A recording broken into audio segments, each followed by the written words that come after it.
En France, personne ne connaît le franc CFA. Personne. Si dans la rue à Paris, à Marseille, à Bordeaux, à Strasbourg, à Orléans, tu sors un billet de franc CFA, tu montres à un Français, sauf un Français qui a vécu dans l'Afrique francophone, il ne sait pas ce que c'est. Et vous dites que la France est propriétaire d'une monnaie avec laquelle on vous domine, on vous exploite, on vous tue depuis des années. Et comme Burkina n'est pas en bon terme avec la France, il ne peut pas diriger l'UEMOA. Bon, le Burkina a pris l'UEMOA au nom du triomphe du bon sens. Qu'est-ce qui va arriver? On verra. Mais est-il que leur démocratie de pacotille, leur démocratie de fausses élections, leur démocratie d'élections sans candidat contradictoire, leur démocratie de nomination de Premier ministre, comment on appelle ça? Papier jetable, le Kleenex, Premier ministre jetable, toute cette pagaille-là. Les pays du Sahel ont dit non. Et nous, on les soutient, on leur a donné, et on sait qu'ils géreront ça mieux que tout ce que les autres ont fait jusqu'aujourd'hui, surtout quand il s'agit des Burkinabés. Donc, ce n'est pas le triomphe du Burkina, ce n'est pas l'échec de tous les gens dont le cerveau est cramé par la haine des autres. On demande à chacun de gérer son pays. Gérez vos pays. Gérez vos pays tranquillement. Le Burkina, les autres, ils gèrent leur pays. Mais vous avez laissé la haine cramer vos cerveaux à tel point que vous n'arrivez pas à gérer vos propres pays. Voilà, pour vous inviter le Burkina avant le triomphe modeste. Mais c'est intéressant qu'on creuse un peu les dessous de ce dénouement. Qu'est-ce qui a dû se passer? Qu'est-ce qui a amené finalement les uns et les autres à revenir à de meilleurs sentiments, Didier Nourdine-Alou? D'abord, ils n'avaient pas le choix. En ne restituant pas la présidence de l'UEMOA au Burkina, on vient de le dire largement, c'est une erreur. Mais ils ont eu le choix pendant 3-4 mois. Mais justement, ils ont eu le choix pendant 3-4 mois et l'erreur a perduré sur toute cette période. Donc encore une fois, c'est une grosse erreur. Et vous voyez, ce sont ces gens de gestion qui créent des frustrations et qui font que tout le monde n'est pas à l'aise. Ceux qui ont envie que les choses se passent correctement et que ça se passe surtout à l'avantage des peuples africains. C'est cette même méthode, cette même manière de faire qui, de deux poids, deux mesures et qui favorise, si vous voulez, l'exclusion. Qui a fait qu'aujourd'hui, les pays de l'Alliance du Sahel ne font plus partie. Parce que si vous analysez au fond, ça fait partie de ces méthodes qui ont fait. L'AES a été créée parce que, justement, les autres peuples ne se retrouvaient plus du tout dans ce qui a été la CEDEAO. Et c'est ça qui a continué, malheureusement. Pour répondre à votre question, nous avons, au lendemain donc, de la réunion de la CEDEAO à Lomé en juillet, là où la présidence n'a pas été confiée à l'UEMOA, nous avons vu après quelques activités diplomatiques.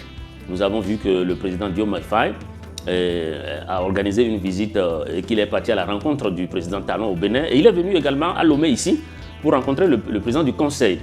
Donc les informations font état de ce que c'est cette diplomatie proactive de ces personnalités qui ont œuvré à ce que le calme puisse revenir au sein donc, de cette organisation. Mais surtout, je pense que la Côte d'Ivoire et justement ses supporters dans cette position ont dû aussi réfléchir. Et se sont ravisés, ont compris très tôt que si jamais l'AES se retire maintenant de l'UEMOA, ça va être une nouvelle cassure et que ça ne sera pas tenable, ni pour l'UEMOA elle-même. Et de toutes les façons, les pays de l'AES ont déjà pris leur destin en main et qui travaillent déjà à la création d'une monnaie. Mais puisque ce n'est pas encore, ils n'ont pas encore décidé de quitter officiellement, je pense que les règles du jeu devraient continuer à se jouer normalement, sans entorse. Et c'est ça justement que les gens n'ont pas compris. Mais si vous voulez, si vous me permettez, je voudrais quand même revenir sur la création de l'UEMOA en 1994 à Dakar, au Sénégal. Et la mission principale justement de l'UEMOA, c'est l'intégration économique, principalement. Ensuite, il y a l'harmonisation donc, des politiques économiques dans la région, dans les pays membres, et le renforcement de la compétitivité régionale au sein du marché commun. Mais si vous faites un bilan aujourd'hui, l'intégration économique n'est pas la meilleure réussite aujourd'hui de l'UEMOA. Aujourd'hui, les échanges commerciaux entre les pays membres de l'UEMOA, ces échanges sont très très faibles. Ces échanges sont de l'ordre de simplement 10%.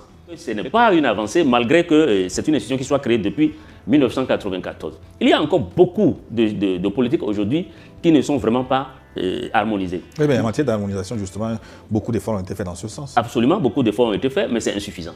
Mais aucun effort pratiquement n'a été fait en matière d'échange intra-régional. Donc aujourd'hui, 90% des échanges extérieurs de l'UEMOA se passent avec l'Europe, les États-Unis et la Chine, principalement en Europe, la France, qui est le partenaire essentiel, c'est-à-dire si vous voulez... Imagine, tu es à Paris, tu sors un billet de francs CFA et personne ne sait ce que c'est. Ce billet, pourtant, fait vivre ou mourir des économies entières. Aujourd'hui, on explore ce paradoxe entre ignorance et domination et ce que cela signifie pour les pays de l'Alliance des États du Sahel. Bulle, like et abonne-toi, on va droit au fond du sujet. C'est 5% d'échanges intra-commerciaux. Donc on dirait que ces deux institutions sous-régionales qui ont tout de même, si vous voulez, le franc CFA en partage et qui ont quelque chose à voir avec la France, on dirait que c'est des institutions, soit ces institutions sont manipulées, ou alors c'est des institutions qui sont conçues pas pour les Africains, mais pour l'intérêt d'autres puissances qui ne font pas partie, malheureusement, de cette union.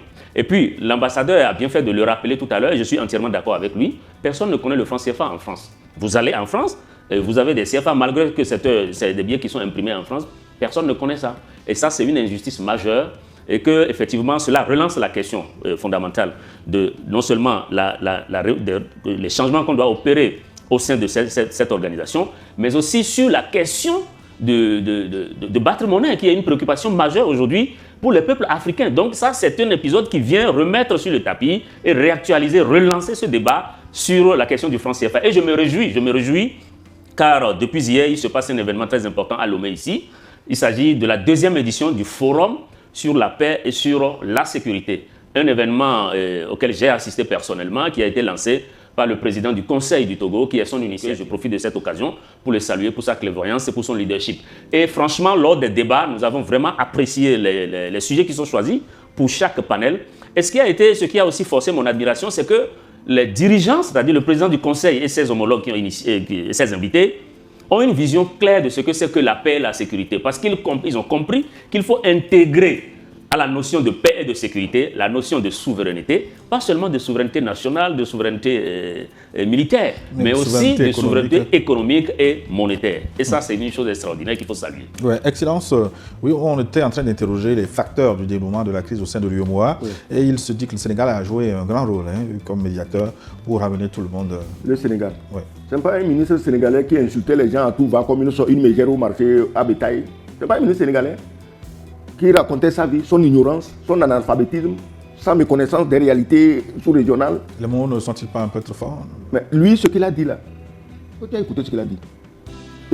Est-ce que j'ai des mots plus forts? Non, le ministre sénégalais était vraiment désobligeant. Mais pour un ministre, est-ce que tu as écouté ce qu'il a dit? Il a été extrêmement... On dirait qu'on l'a ramassé dans un champ d'arachide en Casamance pour le nommer ministre. Parce que quand tu es ministre et en public, mais il faut savoir parler. Mais si tu récoltais tes arachides quelque part, on t'arrache, on te met ministre, tu peux parler comme ça. Tu dis que les mots sont exagérés.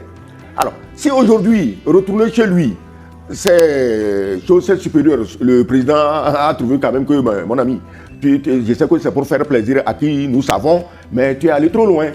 Alors, je prends mon bâton de pèlerin en tant que président pour corriger tes bêtises. C'est des bêtises. Le président, Diomaye Faye, donc s'est vu obligé, c'est mon idée, c'est ma supposition, obligé de prendre son bâton de pèlerin pour aller essayer de rattraper tout le caca puant que son ministre a fait. Donc les termes ne sont pas exagérés, il faut faire attention. Oui, d'abord, c'est parce que l'autre a été outrageant. Il a été outrageant. Qu'il faut lui ressembler, justement. Non, je ne lui ressemble pas. Je m'adresse à lui seul, alors que lui a insulté toute une communauté. Moi, je lui parle à lui seul, en tant que ministre raté. Alors que lui a insulté toute une communauté, en l'occurrence la communauté du Sahel. Est-ce que tu comprends la différence? Donc le ministre Diomaye Faye a pris son bâton de pèlerin. Le président, pardon, toutes mes excuses. Le président Diomaye Faye a pris son bâton de pèlerin. Tout l'honneur est à lui d'avoir pris cette initiative, de faire la tournée, de rencontrer ses collègues.